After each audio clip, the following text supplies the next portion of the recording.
এই ভিডিওতে আমি ট্রাভেল এজেন্সি ছাড়া ইউরোপ, বিশেষ করে স্ক্যান্ডিনেভিয়ান কান্ট্রিতে ঘুরতে গেলে কি কি ব্যবস্থা নেওয়া দরকার সেই সম্পর্কে আলোচনা করব। প্রথমে বলবো আর্কটিক অঞ্চলের উপযুক্ত পোশাক সম্পর্কে। আর্কটিক অঞ্চল শুরু হচ্ছে 66.5 ডিগ্রির উত্তর থেকে। আমরা নরওয়ের ট্রমসোতে গিয়েছিলাম, এটি আর্কটিক সার্কেলের উত্তরে অবস্থিত। এই সময় ঠান্ডাটা কিছুটা সহ্যের মধ্যে ছিল, কিন্তু কষ্টকর অবশ্যই। ডিসেম্বর জানুয়ারিতে পোলার নাইটের সময় প্রচণ্ড ঠান্ডা পড়ে, এর জন্য উপযুক্ত পোশাক ওখানে নিয়ে যেতে হবে।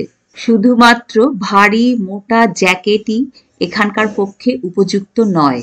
পোশাকের ক্ষেত্রে লেয়ারিং সিস্টেম দরকার, বিশেষ করে যখন নর্দার্ন লাইটস বা মেরুজ্যোতি দেখার জন্য বাইরে বেরোতে হবে রাতে, তখন পাতলা পাতলা থার্মাল ড্রেস, পাতলা সোয়েটার, এইগুলির কয়েকটা লেয়ার ভেতরে পরতে হবে এবং ওপরে ওয়াটারপ্রুফ গরম জ্যাকেট পরতে হবে। মাইনাস টেম্পারেচারের পক্ষে উপযুক্ত জ্যাকেট ডেক্যাথলনে পাওয়া যায়। এইসব জায়গায় ঠান্ডার ড্রেসও ভাড়া পাওয়া যায়, কিন্তু সেগুলোর দাম অনেক বেশি পড়ে। আমরা নিজেরাই আমাদেরগুলো নিয়ে গিয়েছিলাম। ট্রাউজারের ক্ষেত্রেও 2-3টে থার্মাল লেয়ার রাখতে হবে। উপরে পরতে হবে ওয়াটারপ্রুফ গরম ট্রাউজার। আমরা অক্টোবরে বৃষ্টি পেয়েছিলাম, এই জন্য রেনকোট, ছাতা তার সঙ্গে থাকবে। আর শীতের মাসগুলিতে তো পুরোপুরি স্নোফল ভীষণভাবে হতে থাকে। জুতোর গ্রিপ স্নোয়ে হাঁটার পক্ষে উপযুক্ত না হলে পা পিছলে যাওয়ার সম্ভাবনা থাকে। বেশি স্নোফলের ক্ষেত্রে হাই অ্যাঙ্কেলওয়ালা জুতোই উপযুক্ত। উলেন গ্লাভস এবং ওয়াটারপ্রুফ গ্লাভস দুটোই দরকার। কান মাথা ঢাকা উপযুক্ত টুপি, যাতে কোনো মতেই কান এবং মাথায় ঠান্ডা হাওয়া না লাগতে পারে। গলায় জড়ানোর জন্য পাতলা উলের স্কার্ফ নিতে হবে। বডি ওয়ার্মার, একটা জিনিস মনে রাখতে হবে, বডি ওয়ার্মার যেন সরাসরি স্কিনের টাচে না থাকে। একটা জামা বা জ্যাকেটের তলায় বা পকেটেও এটা রাখা যেতে পারে। পোর্টেবল জেট স্প্রে, ইউরোপিয়ান কান্ট্রিতে টয়লেটগুলিতে কমোড শাওয়ার থাকে না, তাই আমাদের ইন্ডিয়া বা অন্য কোনো গরম অঞ্চলের ট্রাভেলারদের জন্য টয়লেটে ইউজ করা যাবে এইরকম প্রয়োজনীয় সামগ্রী নিতে হবে। সেরকম একটি হলো পোর্টেবল জেট স্প্রে। এছাড়া টয়লেট সিট কভার আমি নিয়ে গিয়েছিলাম। এরপর মেডিকেল কিটের ব্যাপারে বলছি। যেসব ওষুধ আমাদের প্রয়োজন, বিশেষ করে রেগুলার যেগুলো আমরা খাই, সেগুলো রাখতেই হবে। এছাড়া এমার্জেন্সির জন্য যেগুলো লাগে সেরকম ওষুধও সাথে রাখতে হবে, কারণ বাইরে প্রেসক্রিপশন ছাড়া ওষুধ পাওয়া যাবে না। এছাড়াও যে ওষুধ আমি চাইবো সেটার দামও অনেক বেশি। নিজেরা ট্রাভেল করলে এরকম ইউরোপিয়ান কান্ট্রিগুলোতে প্রচুর হাঁটতে হয়। আমার পায়ে মাঝে মধ্যে খুব ব্যথা হয়, কিন্তু বেড়াতে যাওয়ার আগে কোনো ব্যথা ছিল না, ভালোই ছিলাম। ওখানে গিয়ে প্রচুর হাঁটার জন্য আবার সেই ব্যথাটা বেড়েছিল। এছাড়া ঠান্ডাও ছিল, যার জন্য ব্যথাটা কমছিল না, পা কোনো রেস্টও পাচ্ছিল না। আমার কাছে নি ক্যাপ, ব্যথার ওষুধ কিছুই ছিল না। শুধুমাত্র লন্ডন ভালোভাবে ঘুরেছি, তারপর ডেনমার্ক, নরওয়ে, সুইডেন সব দেশেই ঘুরতে গিয়ে পায়ের ব্যথায় কষ্ট পেয়েছি। অসলোতে মেডিসিনের দোকান অ্যাপোটেক থেকে অনেক রিকোয়েস্ট করে তবে ব্যথার ওষুধ পেয়েছি, কারণ আমার কাছে কোনো প্রেসক্রিপশন ছিল না। কোল্ড ওয়েদারে যে কোনো ডিভাইসের ব্যাটারির চার্জ তাড়াতাড়ি শেষ হয়ে যায়। সাথে পাওয়ার ব্যাংক রাখতে হবে।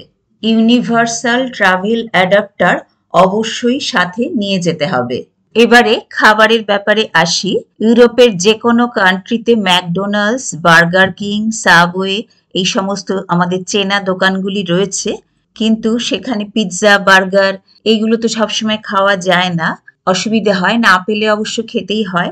আর ইন্ডিয়ান রেস্টুরেন্ট সবসময় খুঁজেও পাওয়া যায় না, আর যদিও বা পাওয়া যায় ফুড কস্ট অনেক বেশি পড়ে যায়। তাই ট্রাভেল করতে যাওয়ার আগে দেশ থেকে ready to cook food packet যেগুলি, সেইগুলি অনলাইন থেকে আনিয়ে নিতে হবে অথবা যে কোনো মল থেকে কিনে নিতে হবে। যেমন স্যুপ, ম্যাগি, রাইস ইত্যাদি সবকিছুই পাওয়া যায়। এর সঙ্গে একটা ফ্লাক্স রাখতে হবে, ওখানে বাইরে ডে ট্যুরে গেলে গরম জল সাথে নিয়ে যাওয়া যায়, ঠান্ডার জায়গায় সুবিধে হয়। আমরা অনেক জায়গায় অ্যাপার্টমেন্ট এবং হস্টেল ইত্যাদি সব ভাড়া নিয়েছিলাম। সেখানে কিচেন থাকে এবং রান্নার সব সরঞ্জামও থাকে। এইসব রেডি টু ইট প্যাকেট খুব সাহায্য করেছে ওখানে। বাজার থেকে আলু ডাল সব কিনেও রান্না করে খাওয়া যায়। এইভাবে খরচও অনেক কম হবে।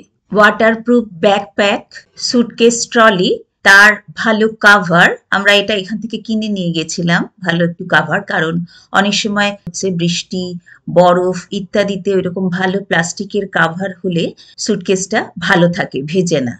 মোট ট্রাভেল ডে হিসেব করে মোবাইলে ভালো করে নেট ভরে নিয়ে যেতে হবে, অর্থাৎ ইন্টারন্যাশনাল রোমিং প্যাক। আমাদের ইউকে ও অন্য স্ক্যান্ডিনেভিয়ান কান্ট্রিগুলোতে হোটেল অ্যাপার্টমেন্ট হস্টেল সমস্ত কিছুই বুক করা ছিল। শুধু যে স্পটে যাব, যেমন মিউজিয়াম বা কোনো অ্যাক্টিভিটি আর পাবলিক ভেহিকেল ক্যাব, আমাদের রোজকার খাওয়া খরচ আর যদি কিছু কেনাকাটা ইত্যাদির জন্য একটা আন্দাজ করে যে যে দেশগুলিতে ট্রাভেল করব সেখানকার কারেন্সি আমার ফরেক্স কার্ডে লোড করে নিয়ে গিয়েছিলাম। এইচডিএফসি মাল্টি কারেন্সি ফরেক্স কার্ড ব্যবহার করেছি। ইউকেতে লেগেছে জিবিপি, ডেনমার্কে লেগেছে ডেনিশ ক্রোন, সুইডেনে লেগেছে সুইডিশ ক্রোনা, নরওয়েতে লেগেছে নরওয়েজিয়ান ক্রোন। কিছু ডলারও ক্যাশ হিসেবে কাছে রেখে দেওয়া যেতে পারে। অবশ্য এই সমস্ত ফরেন কান্ট্রিগুলোতে ক্যাশ বেশি চলেই না, ফরেক্স ক্রেডিট ইত্যাদি সব কার্ডের ব্যবহার বেশি হয়। আমি যে দেশে যাব সেখানকার কারেন্সি ব্যবহার করতে হবে, এ ব্যাপারে আমাকে ফরেক্স কার্ড খুব সাহায্য করেছে। এরপর প্রয়োজনীয় বিভিন্ন অ্যাপ সম্পর্কে বলবো। এনটুর অ্যাপ, এটি নরওয়ের পাবলিক ট্রান্সপোর্ট সম্পর্কিত একটি অ্যাপ। কোপেনহেগেন থেকে অসলো যাওয়ার পথে ট্রেনের মধ্যে একজন টিটিই আমাদের টিকিট চেক করতে এসে এই অ্যাপের কথা বলেছিলেন। অসলোতে রুটার অ্যাপ, এই অ্যাপের সাহায্যে বিভিন্ন বাস ট্রাম ইত্যাদি কখন যাবে কোন জায়গায় যাবে সমস্ত কিছু জানা যায় এবং টিকিটও কাটা যায়। সিটি ম্যাপার অ্যাপ, সিটি ম্যাপার অ্যাপ যে কোনো বড় শহরের ট্রান্সপোর্টের সম্পর্কে অনেক কিছু তথ্য দেয়। গুগল ম্যাপ এ ব্যাপারে খুব সাহায্য করে। হোটেল ইত্যাদি বুকিং এর জন্য Airbnb, বুকিং.com, Agoda, get your guide, ভাইটার, এগুলো সব ট্রাভেল অ্যাপ। নর্দার্ন লাইটস বা অরোরা ফোরকাস্টের জন্য মাই অরোরা ফোরকাস্ট অ্যান্ড অ্যালার্টস অ্যাপটি খুব ভালো। ইউরোপের বিভিন্ন কান্ট্রিতে, অর্থাৎ এক কান্ট্রি থেকে আর এক কান্ট্রিতে ট্রেনে করে যাওয়ার জন্য ইউরেল অ্যাপটি ডাউনলোড করা অবশ্যই দরকার। ইউরেল গ্লোবাল পাস থাকলে নির্ঝঞ্ঝাটে খুব বেশি পয়সা খরচ না করে এক দেশ থেকে অন্য দেশে ভ্রমণ করা সহজ হয়। ইউরেল অ্যাপ সম্পর্কে বলছি। ইউরোপে আসার আগেই ইউরেল ওয়েবসাইটে গিয়ে অনলাইনে ইউরেল গ্লোবাল পাস কিনেছি। এই পাস নেওয়ার কারণ হলো ইউরোপে ঘুরতে গিয়ে ট্রেনের টিকিট কাটলে অনেক খরচা পড়বে, কিন্তু এই পাসে খরচা কম। সিনিয়র সিটিজেন হলে কিছু কনসেশন পাওয়া যায়। প্লে স্টোর থেকে মোবাইলে এই অ্যাপটি ডাউনলোড করে নিতে হবে।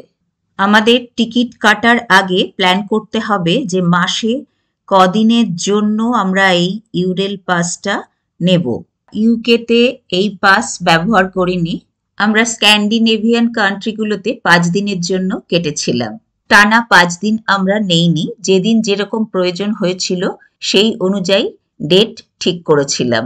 ইউরেল গ্লোবাল পাসের অর্ডার প্লেস টাকা দিয়ে সেপ্টেম্বরের শেষে করেছিলাম, আর অ্যাক্টিভেট ঠিক যেদিন প্রথম ডেনমার্কে ট্রেনে উঠলাম, অর্থাৎ অক্টোবরের মাঝামাঝি, সেই দিন করেছি। এইটাই নিয়ম। আগে থেকে অ্যাক্টিভেট করা যাবে না, ট্রাভেলের দিনগুলিতে টিকিট জেনারেট করতে হবে। এই পাস কেনার 11 মাসের মধ্যে অ্যাক্টিভেট করার সময় থাকে। ইউরেল পাস দুরকম হতে পারে, একটা হচ্ছে ফ্লেক্সি পাস এবং ইউরেল কন্টিনিউয়াস পাস। ফ্লেক্সির ক্ষেত্রে আমি 1 মাসের মধ্যে 4, 5 বা 7 দিনের জন্য বা 2 মাসের মধ্যে 10 বা 15 দিনের জন্য ভ্রমণ করতে পারি। কন্টিনিউয়াসের ক্ষেত্রে আমি 15 দিন, 22 দিন, 1 মাস, 2 মাস বা 3 মাসের জন্য একটানা ভ্রমণ করতে পারি। প্লে স্টোর থেকে ইউরেল প্ল্যানার অ্যাপটি ডাউনলোড করব। এরপর প্ল্যানারে গিয়ে ফ্রম এবং 2 তে স্টেশনগুলোর নাম লিখব। নেক্সট মাই পাসে যাব, প্লাসে ক্লিক করব। এখানে অ্যাড আ নিউ মোবাইল পাস দেখা যাচ্ছে। লাস্ট নেম, পাস নাম্বার লিখতে হবে। যখন অনলাইনে এই পাস কিনব তখন নিজের মেলে একটা পাস নাম্বার আসবে। নিচের বক্সে টিক দেব, এরপর অ্যাড দিস পাস। অ্যাড করার পর আমার নাম দেখাবে, এরপরে 1 2 3 করে কতগুলো স্টেপস আসবে, খুবই সিম্পল, ফিল আপ করব। যেদিন যখন ট্রেনে ট্রাভেল করব তার 2-3 ঘন্টা আগে এই পাস অ্যাক্টিভেট করব। এরপর আবার প্ল্যানারে যাব, যে স্টেশন থেকে যে স্টেশনে আমি যেতে চাইছি এবং যবে যেতে চাইছি সেই ডেটটা দেব। যে ডেটটা দেওয়া হবে সেই ডেটে ট্রেনগুলি দেখা যাবে, টাইম দেখা যাবে। সিট রিজার্ভেশনের দরকার হলে সেটার জন্য বলা থাকবে এবং আলাদা করে পে করতে হবে। ট্রেনে ফার্স্ট ক্লাসও আছে, সেকেন্ড ক্লাসও আছে, তো আমরা সেকেন্ড ক্লাসে করে গিয়েছিলাম। ভালোই। আমার যেহেতু আগের থেকে এই পাসের সমস্ত ব্যাপারগুলো করা রয়েছে, মানে আমার ট্রাভেল করা হয়ে গিয়েছে, সেগুলোই দেখাচ্ছি। এরপর সেভ জার্নি। আমাদের গন্তব্যের ট্রেনের যে টাইম চুজ করেছি সেই সময়কার টগল বাটনটা অন করতে হবে। টগল বাটন অন করলে টিকিট দেখতে পাওয়া যাবে। টিটিই আসলে তাকে টিকিট স্ক্যান করতে দিতে সাহায্য করতে হবে। আমি 1 মাসের মধ্যে টোটাল 5 দিনের ফ্লেক্সি ইউরেল পাস কিনেছিলাম।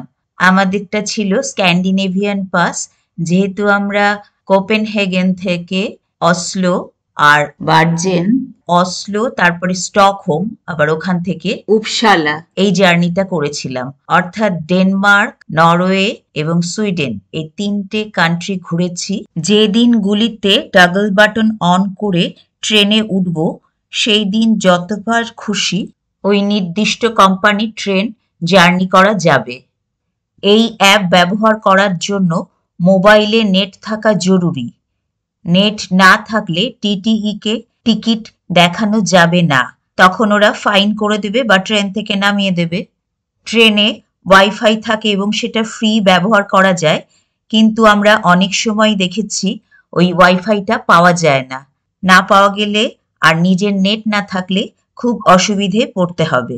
এবারে নিজেরা ট্রাভেল এজেন্সি ছাড়া ঘুরতে যাওয়ার ক্ষেত্রে যে সমস্ত প্রয়োজনীয় ব্যবস্থাগুলির কথা বললাম সেগুলিকে এক নজরে দেখে নেওয়া যাক।